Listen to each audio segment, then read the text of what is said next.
Hello everyone, welcome back to my channel. Guys, मैं वापस आ गई हूँ अपने ड्रामा की लास्ट पार्ट की एक्सप्लेनेशन करने के लिए।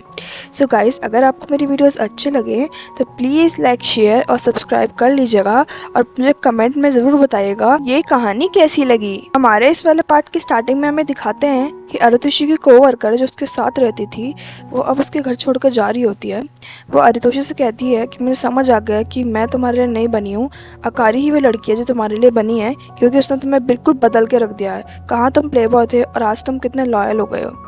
वो जा रही होती है तो अरितोषी से सॉरी बोलने वाला होता है, तो वो कहती है कि प्लीज़ सॉरी मत बोलना, वरना यहाँ से मैं बुरी यादें लेकर जाऊँगी। मैं चाहती हूँ कि हंसते हंसते यहाँ से जाऊँ। फिर वो चली जाती है वहाँ से। इधर हमें नात्सुना को दिखाते हैं, वो बात कर रही होती है अकारी से कि तुमने क्या सोचा, तुम किसे चूज़ करने वाली हो, इकुमी, अरितोशी या फिर यमातो को। तो ये सोचकर अकारी तो थोड़ी देर के लिए सोच में पड़ जाती है। यहाँ यामातो को डांट पड़ रही होती है उसके पापा से कि तुम पिट कर आ गए हो लड़की के लिए। यामातो शॉप क्लोज ही करने वाला होता है कि तुरंत उधर से इकुमी आ जाता है उसके सामने। वो आकर उससे माफ़ी मांगने लगता है कि मुझे माफ़ कर दो, मेरी वजह से आज तुम्हारा ये हाल हो गया, तुम्हारी लड़ाई हो गई माफिया से और इतनी चोटें आ गई हैं तुम्हें। लेकिन वो कुछ नहीं कहता, बस ये कहता है कि तुम्हें जो गुंडागर्दी करनी है कर लो, लेकिन तुम बस अकारी को इन्वॉल्व मत करो इन सब में। कुमी माफ़ी मांगकर चला जाता है यामातो से। आगे अकारी अपने दोस्त के कैफ़े में आ जाती है और वहाँ जाकर अपने मांगा के फ़ोटोज़ को देखे जा रही थी। उसे अपने दोस्तों के फ्लैशबैक याद आ रहे थे, कैसे यामातो ने उसे अपनी फीलिंग्स बताई, उसके बाद अरितोशी ने। लेकिन इकुमी ने आज तक कुछ नहीं कहा, वो खड़ा होकर बस देखे जा रही थी उन फ़ोटोज़ को। उधर से तुरंत तभी अरितोशी की कोवर्कर आ जाती है, उसके साइड में आकर खड़ी होकर कहती है कि मुझे पता चल गया है कि मैं उसके लिए बिल्कुल ठीक नहीं हूँ और तुम उसके लिए बिल्कुल ठीक हो, क्योंकि मैंने तुम्हारा ड्रामा पढ़ा और मुझे पता चला कि तुम कितनी अच्छी लड़की हो, मैं तो बिल्कुल भी ऐसी नहीं हूँ। फिर कहती है कि मैंने झूठ बोला था कि मैं प्रेग्नेंट हूँ, क्योंकि मुझे अरितोशी को पाना था किसी भी हालत में, लेकिन वो कोई चीज़ नहीं है जिसे मैं पा सकूं, इसलिए अब मैं ये सब छोड़ छाड़ के जा रही हूँ। तो उसके बाद उसने गिव अप कर दिया था, वो टाउन छोड़कर ही चली गई थी। बाद में इकुमी को दिखाते हैं, उसे पहली बार पता चलता है कि कोई ड्रामा लिख रही है अकारी, तो वो देखने लगता है उसे ध्यान से। यहाँ अकारी घर आ जाती है और लिखने की कोशिश कर रही थी, लेकिन वो लिख ही नहीं पा रही थी, पता नहीं क्या सोचकर बार बार पेंसिल रखे जा रही थी। इधर वहाँ सुना यामातो के पास जाती है और उससे पूछती है कि पता चला मुझे कि तुम्हारी लड़ाई हो गई किसी से, क्या तुम ठीक हो। तो उसका हालचाल जानने गई थी, तो वो कहता है कि नहीं, ऐसा कुछ बड़ी बात नहीं है, बस ऐसी ही गुंडे से लड़ाई हो गई। इधर हमें इकुमी को दिखाते हैं, वो अपने माफिया बॉस से बात करने जाता है कि मैं अपनी जॉब को छोड़ना चाहता हूँ, लेकिन प्लीज़ आप मेरा कर्जा माफ़ कर दीजिए, क्योंकि मैं उसे पूरी ज़िंदगी में नहीं चुका पाऊँगा। लेकिन माफिया बॉस कहता है कि तुम अपने आइलैंड की जो बची हुई ज़मीन है वो बेच दो, मैं तो स्टार्टिंग से कह रहा हूँ कि उसे बेच के अपना कर्जा चुका दो। फिर आगे कुछ सोचने लग जाता है इकुमी। बाद में हमें अकारी को दिखाते हैं, वो अपने दोस्त के पास जाके रेस्टोरेंट में बात कर रही होती है। उससे पूछती है कि कभी तुमने सोचा है कि तुम एक्टिंग छोड़ दोगी, क्योंकि तुमसे बस हो नहीं रहा है। तो फिर वो कहते हैं कि मुझे कई बार ऐसा लगता है कि मुझसे नहीं हो पाएगा, लेकिन मैं पूरी पूरी कोशिश करती हूँ कि हो, क्योंकि ये मेरा ही ड्रीम है, अपना पैशन है, मेरा खुद का सोचा हुआ, किसी और ने मुझ पर नहीं थोपा है, तो मैं गिव अप कैसे कर दूँ उसे। आगे अकारी बहुत सोचने के बाद अपने दोस्त के कैफ़े में आ जाती है, जहाँ पर उसके मांगा की फ़ोटोज़ लगे हुए थे।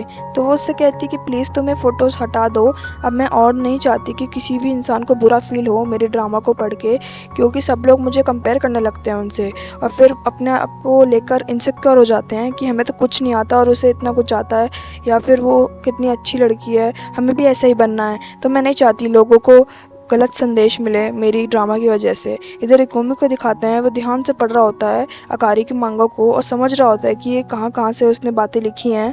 अकारी इधर घर आती है, तो फिर आते ही सबसे पहले अपना लैपटॉप खोलकर अपने ट्विटर पे से सारे मांगा को डिलीट कर देती है जो भी अब तक उसने पोस्ट किया था। और उसके बाद हमें दिखाते हैं अगले दिन वो कॉलेज जाती है, वहाँ उससे अरितोशी मिलता है और फिर उसके बाद वो दोनों बात करने लगते हैं। तो वो कहता है कि जब मैंने तुम्हें कहा था कि मैं तुम्हें पसंद करता हूँ, तो मैंने सच कहा था, मैं चाहता हूँ कि ये बात तुम्हें पता चले कि मैं प्ले बॉय नहीं रहा हूँ, मैं बहुत बदल चुका हूँ। वो कहता है कि और मुझे ये भी पता चला कि तुमने ट्विटर पे से पूरी मांगा हटा दी, तो ऐसा क्यों।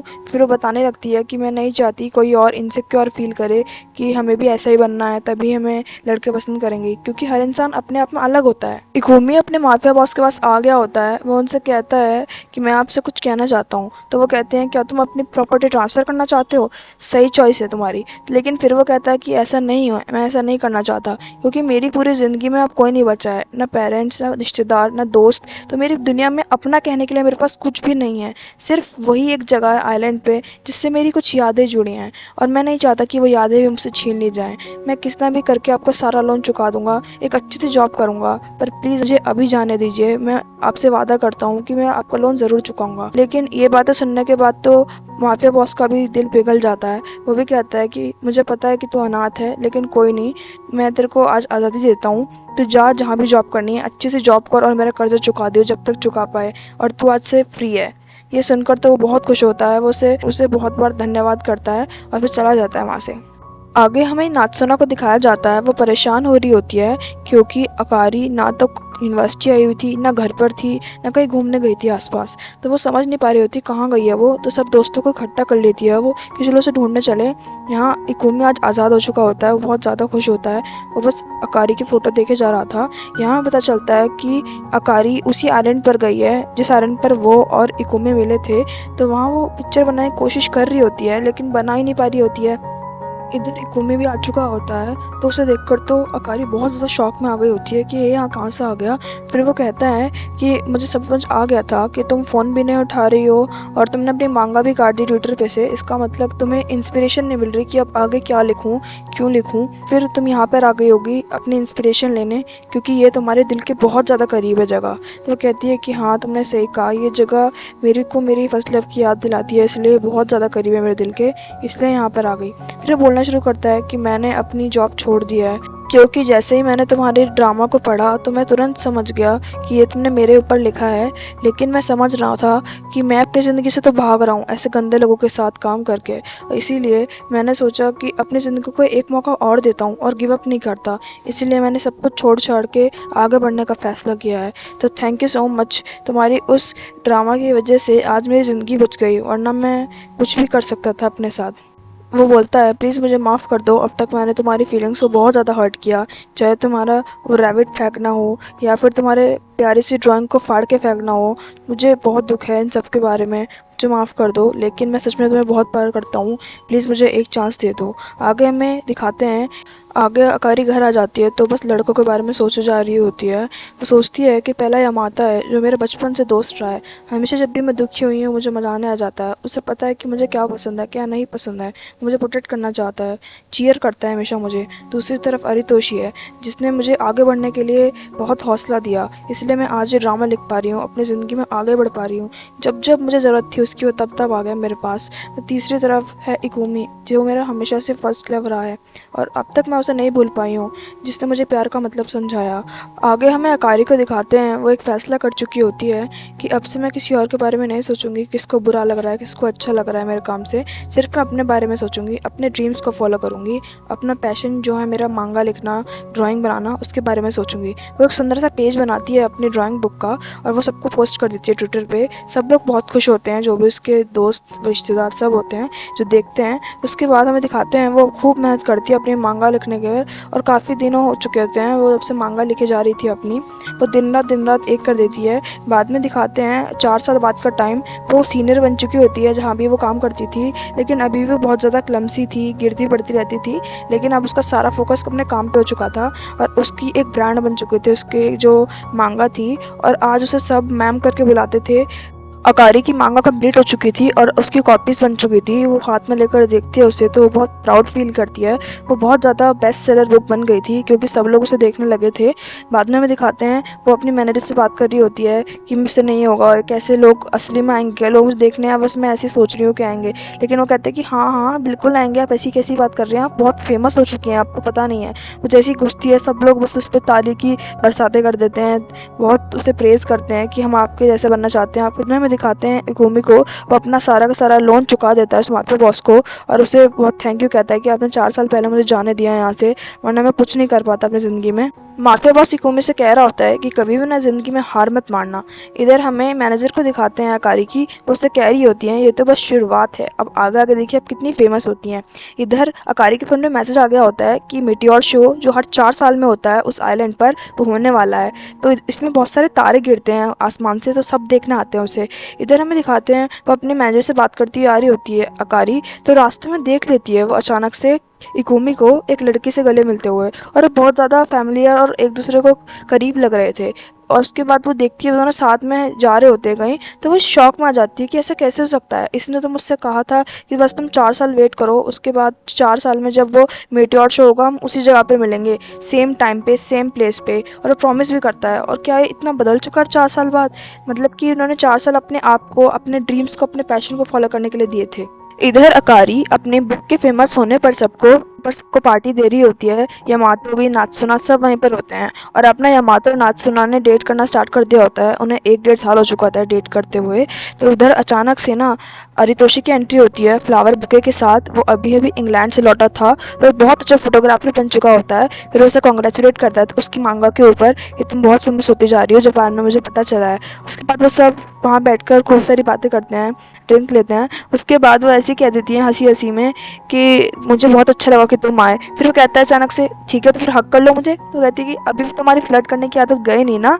इधर अरितोशी थैंक यू कह रहा होता है अकारी को कि तुमने मेरी ज़िंदगी बदल दी, कहाँ मैं कितना बुरा लड़का था और अब मैं सिर्फ अपने ड्रीम्स को चेज़ कर रहा हूँ, तो मैं कितना कुछ पाता जा रहा हूँ। वो उसकी खुद की एल्बम दिखाता है, वो बहुत खुश होती है। बाद में अकारी को फ़ोन आता है कि उसकी मांगा एक अवार्ड फंक्शन के लिए सेलेक्ट कर ली गई है और उसे अवार्ड मिलने वाला है जल्द से जल्द। तो वो बहुत ज़्यादा खुश होती है। लेकिन एक बात उसे खटक रही होती है कि जब दिन अवार्ड मिलने वाला है वो वही दिन है जब 4 साल बाद वो मिलने जाएगी इकुमी से उस आइलैंड पर। तो वो बहुत दुविधा में होती है कि जाए कि ना जाए ना। आगे हमें नात्सुना को दिखाया जाता है, वो रास्ते में चल रही होती है और पीछे पीछे यामातो होता है। वो किसी बात से गुस्सा होती है उस पर। वो कह रही होती है कि तुम्हें कुछ याद है नहीं है, जब भी आरी को देखते हो तो तुम बस भूल जाते हो जैसे मैं भी हूँ, क्या तुम अभी भी उसे पसंद करते हो।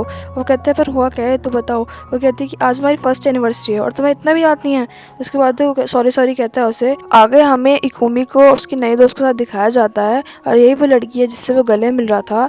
एक्चुअल में उसकी तब दोस्त बन गई थी जब उसने नई नई जॉब ज्वाइन की थी। उसके बाद हमें दिखाते हैं कि वो लड़की बहुत खुश होती है। वो कह रही होती है कि अब तो तुम अपने प्यार से मिलने वाले हो 4 साल बाद फाइनली। लेकिन तुरंत इकुमी के पास एक मैसेज आता है कि उसी दिन मांगा वाली जो ऑथर हैं उनको अवार्ड मिलेगा। इसीलिए वो सोचने पड़ जाता है कि अब वो क्या करेगी, क्या वो मेरे पास आएगी या फिर उस अवार्ड फंक्शन में जाएगी। इधर अकारी के फैन उसे बहुत ज़्यादा पसंद कर रहे होते हैं, उसके लिए काफ़ी सारे गिफ्ट भेजते हैं। वो तो बहुत नर्वस हो रही होती है कि ऐसा कैसे हो सकता है कि वो इतनी हिट जा चुकी है मेरी मांगा। और बाद में हमें दिखाते हैं अरितोशी कॉन्ग्रेचुलेट कर रहा होता है अवार्ड के लिए। तो वो कहती है कि थैंक यू सो मच। फिर बोलता है वो कि मैं जाने वाला हूँ कुछ टाइम बाद इंग्लैंड, तो अगर हम आखिरी बार मिले तो कैसा रहेगा। तो कहती है कि ठीक है अगर मुझे टाइम मिला तो मैं आ जाऊँगी। इधर नात्सुना और यामातो को दिखाते हुए बात कर रहे होते हैं।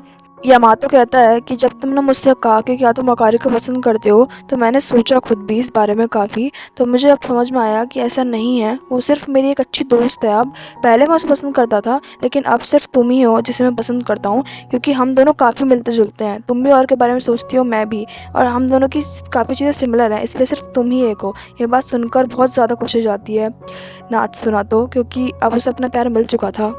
अकारी इरितोशी से मिलने जाती है तो वो वहाँ बैठ के उससे पूछने लगता है कि तुम अभी भी इकुमी के बारे में सोच रही हो ना।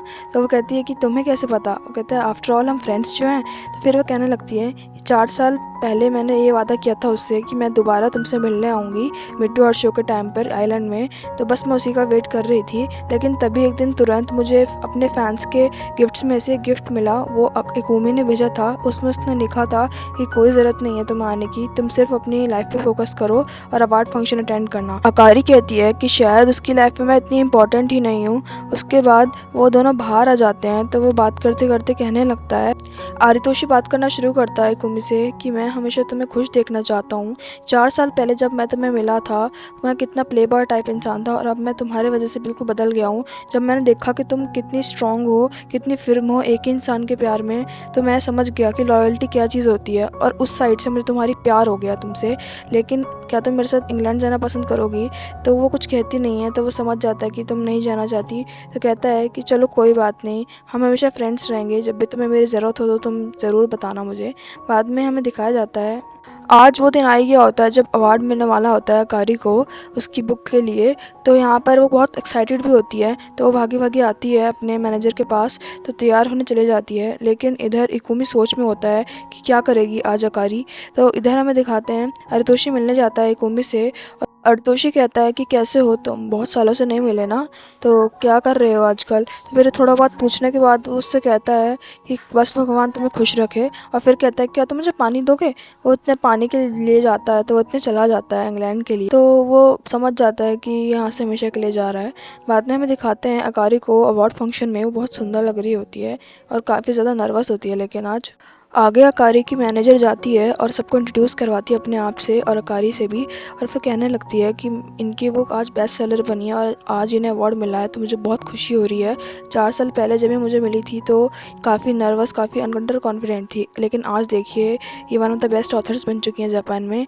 आगे हमें दिखाते हैं वो बुक दिखाना शुरू करती है बुक के बारे में समरी, कि स्टार्टिंग में क्या होता है फिर क्या होता है। तो यही सब बातें अकारी भी सोच रही होती है खड़ी खड़ी कि किस तरह पहले सब कुछ बिखरा हुआ था, पहले वो साथ में मिले, उसके बाद बिछड़ गए, बाद में वो उसकी हेल्प करने के लिए आया, फिर जब उसने उसे अपना पेपर दिखाया तो वो उसने पहचानने से इनकार कर दिया, उसके ऊपर ही फाड़ कर फेंक दिया उसे, फिर उसकी इंसल्ट करने लगा, तो फिर उसने उसको चाटा मार दिया। फिर उसके बाद जब वो वापस से आइलैंड में मिले और अगले 4 साल बाद वापस मिलने का वादा किया, तो सारी इमोशंस उसके सामने आ चुके थे। फिर उसे स्टेज पर बुलाया जाता है, तो वो थोड़ी देर के लिए कुछ सोच में पड़ जाती है, फिर सबको थैंक यू बोल के वो भागी चली जाती है कहीं, और वहाँ हमें दिखाया जाता है कि वो बहुत देर तक आइलैंड की तरफ जा रही होती है और आइलैंड पहुंच चुकी होती है। वो बहुत रात हो चुकी होती है, लेकिन वहाँ पर ही इकुमी भी होता है। वो उससे कहता है कि मैं लेट तो नहीं हो गया, तो वो कहती है कि नहीं नहीं, मैं भी अभी आई हूँ। उसके बाद वो कहता है कि तुमने अपनी सेरेमनी कैसे छोड़ दी, ऐसा क्यों किया तुमने। तो फिर वो कहती है कि ऐसा कुछ नहीं है, क्योंकि मेरे लिए ज़िंदगी में तुम ज़्यादा इंपॉर्टेंट हो मेरी सेरेमनी से ज़्यादा।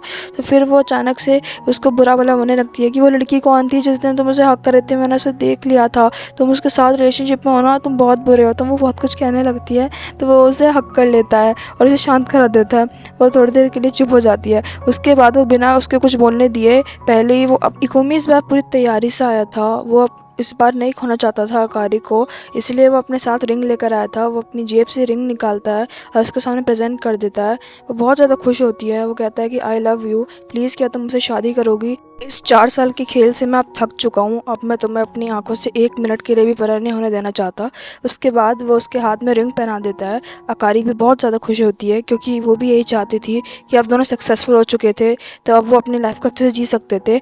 इधर हमें नात्सुनो और यामातो को दिखाते हैं, वो भी विश मांग रहे होते हैं क्योंकि स्टार टूट गया होता है ऊपर से। इधर आरितोशी को दिखाया जाता है, वो भी अपनी लाइफ में बहुत अच्छा कर रहा होता है। वो इंग्लैंड में होता है अपनी फ्रेंड के साथ। इधर टाइम का लीव होता है और हमें दिखाया जाता है कुछ साल बाद का सीन कि अकारी और इकुमे ने अपना अलग घर ले लिया होता है। वो दोनों काफ़ी खुश होते हैं, उन्होंने शादी भी कर ली होती है और अकारी अब और ड्रामास लिखने लगी है, वो काफ़ी ज़्यादा फेमस होने लगी है। और एंड में हमें वो फोटोग्राफ दिखाया जाता है जिस पेपर को फाड़ दिया था इकुमी ने, उसका अकारी ने एक फ़ोटोग्राफ बनाकर उनके साथ रख लिया था। तो यहाँ पर हमारे इस ड्रामे की एक्सप्लेनेशन ख़त्म होती है। आपको कैसा लगा है ड्रामा, प्लीज़ कमेंट सेक्शन में ज़रूर बताइएगा। और आपको इस कहानी का कौन सा एलिमेंट सबसे ज़्यादा अच्छा लगा। मुझे तो अकारी का कैरेक्टर बहुत अच्छा लगा, क्योंकि इसमें हमें दिखाया गया है कि लाइफ में कुछ भी हो, अपने पैशन और अपने ड्रीम को कभी नहीं छोड़ना चाहिए किसी के लिए भी। और ये बात इसकी बहुत अच्छी थी कि इसमें फीमेल कैरेक्टर बहुत स्ट्रॉन्ग था। So thank you for watching and bye bye, love you all.